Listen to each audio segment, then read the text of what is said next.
Top ട്യൂഷന്റെ geography ട്യൂട്ടോറിയലിലേക്ക് എല്ലാവർക്കും സ്വാഗതം. ഇന്ന് നമ്മൾ പഠിക്കാൻ പോകുന്നത് chapter 3 from the rainy forest to the land of പെർമഫ്രോസ്റ്റിൽ വരുന്ന ഇമ്പോർട്ടൻറ്റ് ക്വസ്റ്റ്യൻസുകളാണ്.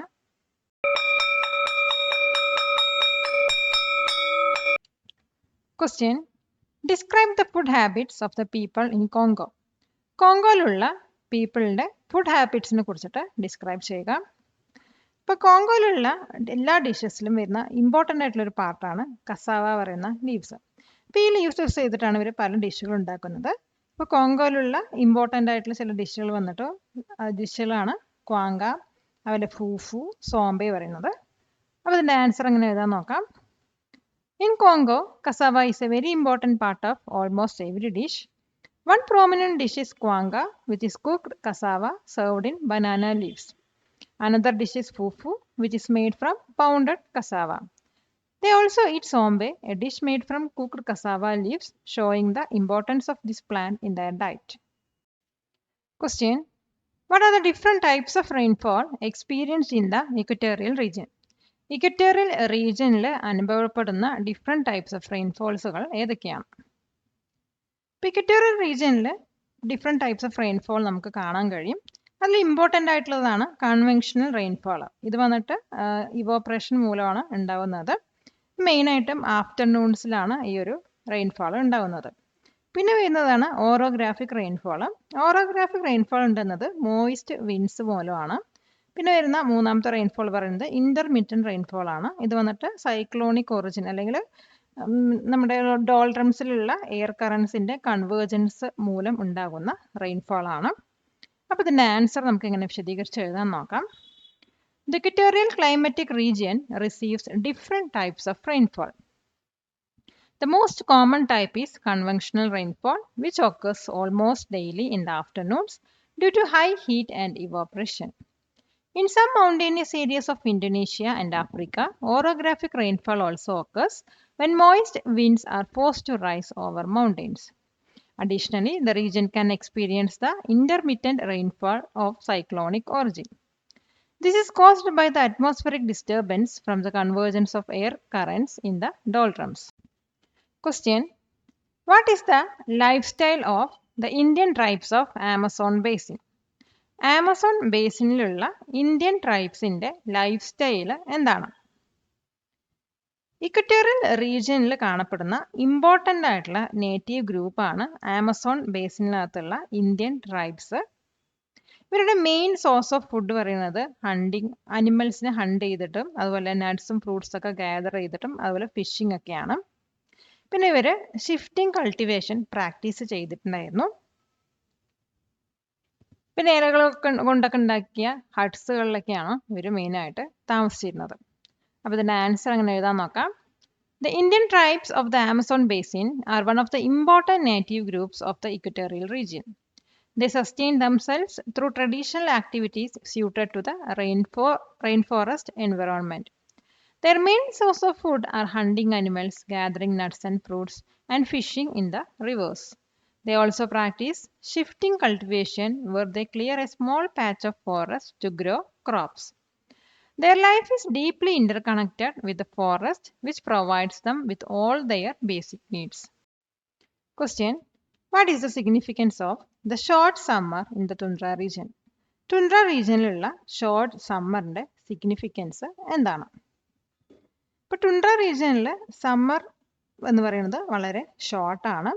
ഈ ഒരു ടൈമിൽ ഗ്രൗണ്ടിലുള്ള സ്നോവും ഐസൊക്കെ മെൽറ്റ് ചെയ്യാൻ തുടങ്ങും. അതുപോലെ ചെറിയ ചെറിയ ബുഷസൊക്കെ ബെറീസൊക്കെ ബിയർ ചെയ്യാൻ തുടങ്ങുകയും അതുപോലെ മറ്റു ഫ്ലവേഴ്സൊക്കെ ബ്ലൂം ചെയ്യുന്ന സമയമാണിത്. അപ്പോൾ ഈ ഫ്ലവേഴ്സും ബെറീസൊക്കെ കാരണം ഇൻസെക്ട്സും അതുപോലെ മറ്റു ബേർഡ്സൊക്കെ ഈ ഒരു സ്ഥലത്ത് വന്നെത്തും. അപ്പോൾ ചുരുക്കത്തിൽ പറഞ്ഞു കഴിഞ്ഞാൽ ആ ഒരു റീജിയനിലുള്ള ഫ്ലോറയുടെയും അതുപോലെ ഫോണയുടെ സർവൈവലിനും റീപ്രൊഡക്ഷനും ഈ ഒരു സീസൺ വന്നിട്ട് വളരെ ഇമ്പോർട്ടൻ്റ് ആണ്. അപ്പോൾ ഇതിൻ്റെ ആൻസർ എങ്ങനെ എഴുതാൻ നോക്കാം. Although the summer in the tundra is very short, it is a period of great activity. During this time, the snow and ice on the surface melt, exposing the ground. Small bushes start to bear berries and various flowers begin to bloom, adding color to the landscape. Insects emerge, which in turn attracts migratory birds from the south that come to feed on them. This brief season is crucial for the survival and reproduction of the region's flora and fauna. ഈ video ഉപകാരപ്പെട്ടുവെങ്കിൽ like ചെയ്യൂ, share ചെയ്യൂ. Question: How do animals like reindeer survive in the tundra? Tundra regionിൽ reindeer പോലത്തെ animals എങ്ങനെയാണ് survive ചെയ്യുന്നത്? തുണ്ട്ര റീജിയനിൽ മെയിനായി കാണുന്ന അനിമൽസിൽ ഒന്നാണ് റെയിൻഡിയർ പറയുന്നത്. ഇതൊരു ഹെർബിവോറസ് ആണ്. അപ്പോൾ ഈ ഒരു റീജിയനിലുള്ള സ്കാൻഡി വെജിറ്റേഷനെ ഡിപ്പെൻഡ് ചെയ്തിട്ടാണ് ഈ ഒരു റെയിൻഡിയർ വന്നിട്ട് സർവൈവ് ചെയ്യുന്നത്. ഇപ്പോൾ റെയിൻഡിയർ വന്നിട്ട് ഒരു സ്ഥലത്ത് നിന്നും മറ്റൊരു സ്ഥലത്തേക്ക് മൈഗ്രേറ്റ് ചെയ്യുന്ന ഒരു അനിമലാണ്. അവരുടെ ശരീരത്തിലുള്ള തിക്ക് കോട്ട് വന്നിട്ട് അവരുടെ എക്സ്ട്രീം കോൾഡിൽ നിന്ന് പ്രൊട്ടക്റ്റ് ചെയ്യും. ഇപ്പോൾ ഇവർ കഴിക്കുന്ന മെയിനായിട്ടുള്ള ഫുഡ് പറയുന്നത് ഹാർഡി ഗ്രാസസും ലിച്ചൻസും മോസസൊക്കെയാണ്. അപ്പോൾ ഇതിൻ്റെ ആൻസർ നമുക്ക് എങ്ങനെ എഴുതാൻ നോക്കാം. Answer: Reindeer are herbivores that have adapted well to the harsh tundra environment. Their survival depends on the scanty vegetation that grows in this region. They mainly feed on hardy grasses, mosses, and lichens that they find by clearing the snow with their hooves. They migrate over long distance in large herds to find new pastures. Their thick coat protects them from the extreme cold, making survival possible in this challenging climate. Question: What are the different tribes that inhabit the tundra region? Tundra regionിൽ കാണപ്പെടുന്ന different tribes ഏതൊക്കെയാണ്? ഇപ്പോൾ തുണ്ട്ര റീജിയനിൽ നമുക്ക് different tribal ഗ്രൂപ്പ്സിനെ കാണാൻ കഴിയും.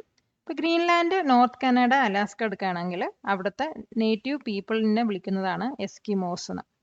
പിന്നെ north ഫിൻലാൻഡും സ്കാൻഡിനേവിയനിലും റീജിയനിലും നോക്കുകയാണെങ്കിൽ അവിടുത്തെ നേറ്റീവ് പീപ്പിളാണ് ലാപ്സ്. അവിടെ സൈബീരിയ എടുക്കുകയാണെങ്കിൽ അവിടെ വരുന്ന ട്രൈബ്സ് എന്ന് പറയുന്നത് സമോയിഡ്സും അതുപോലെ യാക്കൂട്സും ആണ്. ഇനി നോർത്ത് ഈസ്റ്റ് ഏഷ്യയിൽ നോക്കുകയാണെങ്കിൽ കൊറിയാക്സും അതുപോലെ ചക്ചി ട്രൈബ്സ് ഒക്കെയാണ് നമുക്കവിടെ കാണാൻ കഴിയുക. അപ്പോൾ ഇതിൻ്റെ ആൻസർ എങ്ങനെ എഴുതാൻ നോക്കാം. The tundra is inhabited by several nomadic tribal groups who are adapted to its extreme conditions.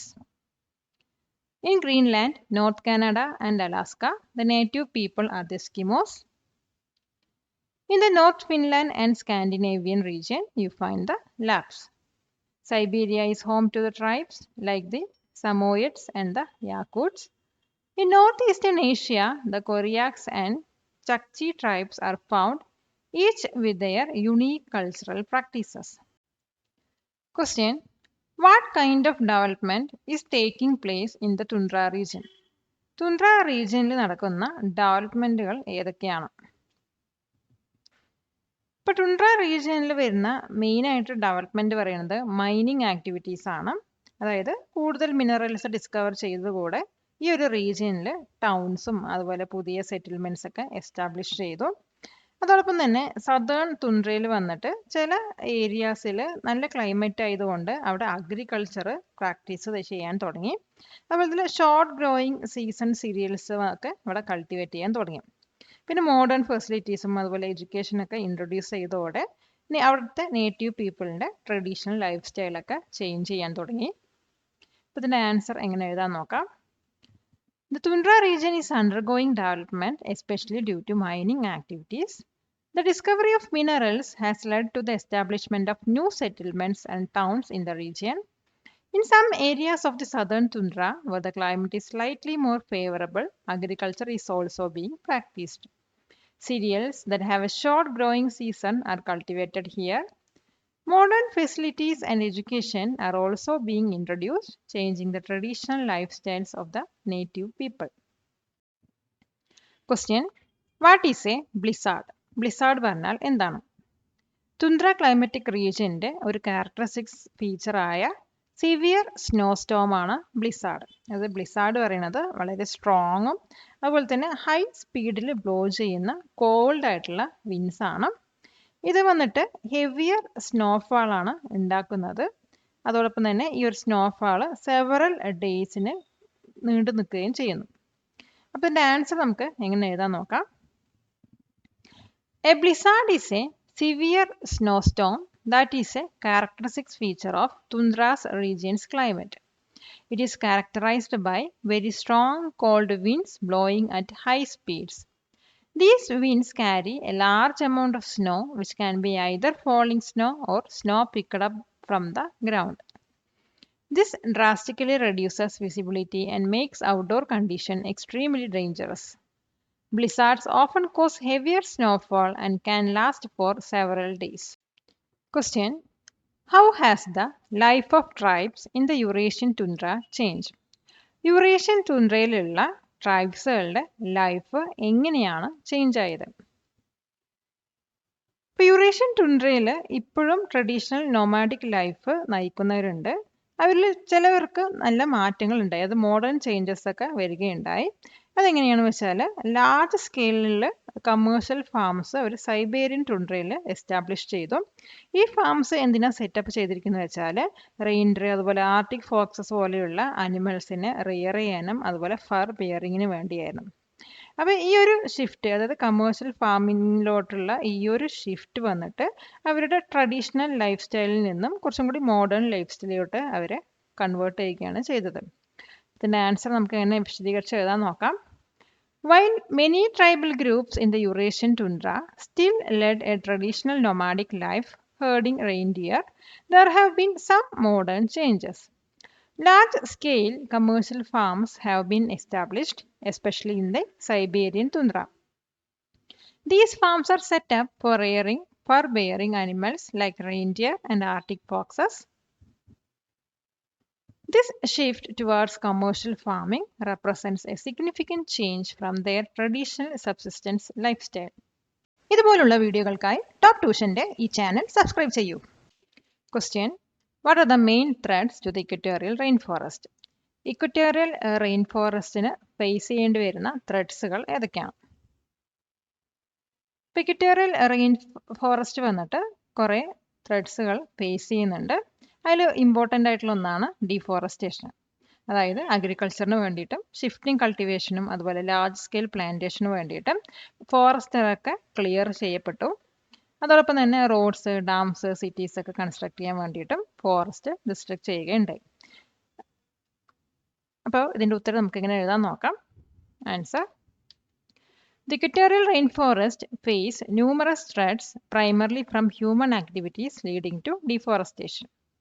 Large areas of forest are being cleared for agriculture, both for shifting cultivation and for large-scale plantations. Construction of roads, dams, and cities also leads to the forest destruction. Mining activities for minerals found under the forest floor result in clearing vast tracts of land. Additionally, events like large-scale forest fires, sometimes caused by humans, are alarmingly destroying these vital ecosystems. Question: Describe the city of Longyearbyen. Longyearbyen സിറ്റിനെ കുറിച്ചിട്ട് describe ചെയ്യാം. വേൾഡിൽ തന്നെ north most town ആയിട്ടാണ് ലോങ്ഇയർബൈനെ describe ചെയ്യുന്നത്. ഈ ഒരു city വന്നിട്ട് നോർവേൻ്റെ ഒരു പാർട്ടായ സ്വാൽബാർഡ് ഐലൻഡ്സിലാണ് ലൊക്കേറ്റ് ചെയ്തിരിക്കുന്നത്. അപ്പോൾ ഈ ഒരു സിറ്റിയിൽ നവംബർ മുതൽ ജാനുവരി വരെ പോളാർ നൈറ്റ്സ് ആണ് എക്സ്പീരിയൻസ് ചെയ്യുന്നത്. അതായത് ഇവിടെ കണ്ടിന്യൂസ് ഡാർക്ക്നെസ് ആയിരിക്കും നവംബർ മുതൽ ജാനുവരി വരെ വരുന്നത്. അപ്പോൾ ഇതിൻ്റെ ആൻസർ എങ്ങനെ എഴുതാൻ നോക്കാം. Longyearbyen is described as the northernmost town in the world. It is located on the Svalbard Islands, which are part of Norway and situated in the Arctic Sea. It is a mining town with a population of over 1,000 people. The town experiences extreme conditions including polar nights from mid-November to January, where there is a continuous darkness. It is also a place where one can witness natural wonders like the northern lights. Question: What are Maloccas and Kampongs? മലോക്കാസും കാമ്പോങ്സും പറഞ്ഞാൽ എന്താണ്? ഇപ്പോൾ മലോക്കാസും കാമ്പോങ്സും വന്നിട്ട് equatorial റീജിയനിലുള്ള traditional ഹൗസസും villages ഒക്കെയാണ്. Amazon ബേസിസിൽ കാണപ്പെടുന്ന communal ഹൗസുകളിനെയാണ് മലോക്ക എന്ന് വിളിക്കുന്നത്. അപ്പോൾ അതുപോലെ തന്നെ മലേഷ്യയിലുള്ള ഇക്വറ്റോറിയൽ റീജിയൻസിൽ വരുന്ന വില്ലേജസ് ആണ് കമ്പോങ്സ് എന്ന് വിളിക്കുന്നത്. ഈ ഹൗസസ് ഒക്കെ ഈ വില്ലേജിലുള്ള ഈ ഹൗസസിനെയൊക്കെ വുഡ്, ബാംബു, ലീവ്സ് കൊണ്ടൊക്കെയാണ് ഉണ്ടാക്കിയിരിക്കുന്നത്. അപ്പോൾ ഇതിന്റെ ആൻസർ എങ്ങനെ എഴുതാൻ നോക്കാം. Maloccas and kampongs are names for traditional houses and villages in the equatorial region. In the Amazon basin, people live in a distinct type of large communal house called a malocca, which has a steep slanting roof. In the equatorial regions of Malaysia, villages are called kampongs. The houses in these villages are mainly made of wood, bamboo, and leaves. These natural materials help to keep the inside of the houses cool in the hot climate. Question: What are Belukar and Lelang? ബെലൂക്കാറും ലേലാങ്ങും പറഞ്ഞാൽ എന്താണ്? ബെലൂക്കാറും ലേലാങ്ങും വന്നിട്ട് equatorial റീജിയനിലുള്ള വെജിറ്റേഷനുമായി related ആയിട്ടുള്ള ടേംസുകളാണ്. Shifting കൾട്ടിവേഷന് വേണ്ടിയിട്ട് rain forest clear ചെയ്ത് കഴിഞ്ഞ് അത് അബണ്ടൻ ചെയ്ത് കഴിഞ്ഞാൽ ഒരു സെക്കൻഡറി ഫോറസ്റ്റ് അവിടെ പെട്ടെന്ന് തന്നെ ഗ്രോ ചെയ്യും. ഈ ഒരു ലെസ് ലക്ഷറിയൻ്റ് ആയിട്ടുള്ള സെക്കൻഡറി ഫോറസ്റ്റിനെയാണ് ബെലൂക്കാർ എന്ന് വിളിക്കുന്നത്. അതേസമയം ലെലാങ് എന്ന് പറയുന്നത് ടോളും ടഫും ആയിട്ടുള്ള ഗ്രാസസുകളാണ്. ഈ ഗ്രാസ് വന്നിട്ട് മറ്റു ക്രോപ്സിന്റെ കൾട്ടിവേഷനെ എഫക്റ്റ് ചെയ്യും. അപ്പോൾ ഇതിന്റെ ആൻസർ നമുക്ക് എങ്ങനെ എഴുതാൻ നോക്കാം. Belukar and Lelang are terms related to the vegetation in the equatorial region, particularly in Malaysia. When a part of the rainforest is cleared for shifting cultivation and then abandoned, a secondary forest grows back. This less luxuriant secondary forest is known as Belukar. Lelang refers to tall, tough grasses that can quickly grow in cleared areas. This grass often affects the cultivation of crops by competing for resources. Question: What kind of animal life is found in the Tundra region? Tundra region ഏത് type animal ലൈഫാണ് കാണപ്പെടുന്നത്? ഇപ്പോൾ Tundra റീജിയനിൽ extremely കോൾഡിൽ survive ചെയ്യാൻ പറ്റുന്ന animals ആണ് മെയിനായിട്ട് കാണാൻ കഴിഞ്ഞത്. അവരുടെ ഫർ വന്നിട്ട് തിക്കോ ആയിരിക്കും, അതുപോലെ ലെയേഴ്സ് ഓഫ് ഫാറ്റ് ആയിരിക്കും അവരുടെ ശരീരത്തിന് ഉണ്ടാവുക. ഹെർബിവോറസും അതുപോലെ പ്രിഡേറ്റേഴ്സ് ഒക്കെ നമുക്ക് ഈ ഒരു റീജിയനിൽ കാണാൻ കഴിയും. ഹെർബിവോറസിന് എക്സാമ്പിൾ പറയുകയാണെങ്കിൽ റെയിൻഡിയർ, മസ്ക്, ഓക്സൺ എന്നിവയൊക്കെയാണ്. അവർ സർവൈവ് ചെയ്യുന്നത് മോസസും ലിച്ചൻസ് ഒക്കെ കഴിച്ചിട്ടാണ്. പിന്നെ വരുന്ന പ്രിഡേറ്റേഴ്സ് ആണ്. പ്രിഡേറ്റേഴ്സ് ഇൻക്ലൂഡ് ചെയ്യുന്നത് polar bears, arctic foxes and wolves ആണ്. മറ്റ് അനിമൽസ് എന്ന് പറയുന്നത് ആർട്ടിക് ഹെയേഴ്സ് ഒക്കെയാണ്. അപ്പോൾ ഇതിന്റെ ആൻസർ നമുക്ക് എങ്ങനെ എഴുതാൻ നോക്കാം.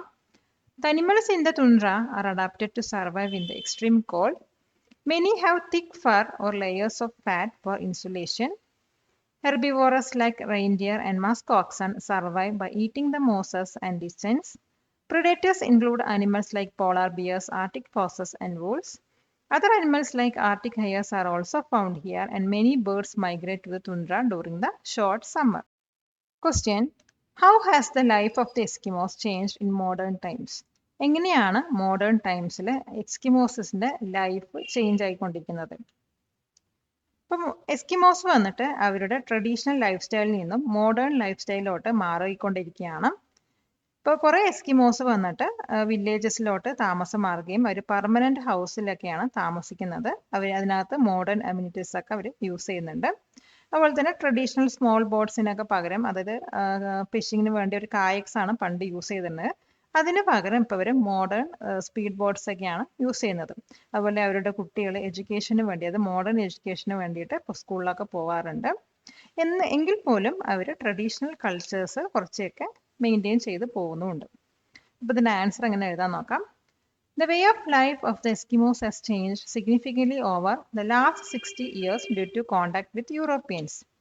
Many Eskimos now live in permanent houses in coastal villages with modern amenities. Instead of using traditional small boats called kayaks for fishing, they now use modern speedboats. Their children attend schools to get a modern education. However, they still maintain many aspects of their traditional culture while adapting to modern life. Question: What is the Harmattan wind? Harmattan wind പറഞ്ഞാൽ എന്താണ്? West ആഫ്രിക്കയിൽ blow ചെയ്യുന്ന ഒരു local വിൻഡാണ് ഹെർമറ്റൻ wind പറയുന്നത്. ഈ wind വന്നിട്ട് വളരെ ഡ്രൈയും അതുപോലെ ഡസ്റ്റി ആയിട്ടുള്ള വിൻഡാണ്. ഇത് വന്നിട്ട് സഹാറ ഡെസേർട്ടിൽ നിന്നും വെസ്റ്റ് ആഫ്രിക്കയിലൂടെ ഗൾഫ് ഓഫ് ഗിനിയയിൽ വീശുന്ന ഒരു ലോക്കൽ വിൻഡാണ്. ഇത് മെയിനായിട്ട് വിന്റർ മൺസിലാണ് ബ്ലോ ചെയ്യുക. അപ്പോൾ ഇതിൻ്റെ ആൻസർ നമുക്ക് എങ്ങനെ എഴുതാൻ നോക്കാം. The Harmattan is a local wind that blows in West Africa. It is a dry and dusty wind that blows from Sahara Desert over the West African subcontinent into the Gulf of Guinea. It typically blows during the winter months.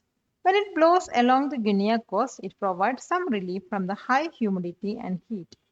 It can reduce the temperature, especially during the night, making the weather more comfortable for people living there. Palakkad നിവാസികളെ, ഞങ്ങളുടെ class room ട്യൂഷനിലേക്ക് സ്വാഗതം ചെയ്യുന്നു. മറ്റൊരു വീഡിയോയുമായി വീണ്ടും കാണാം.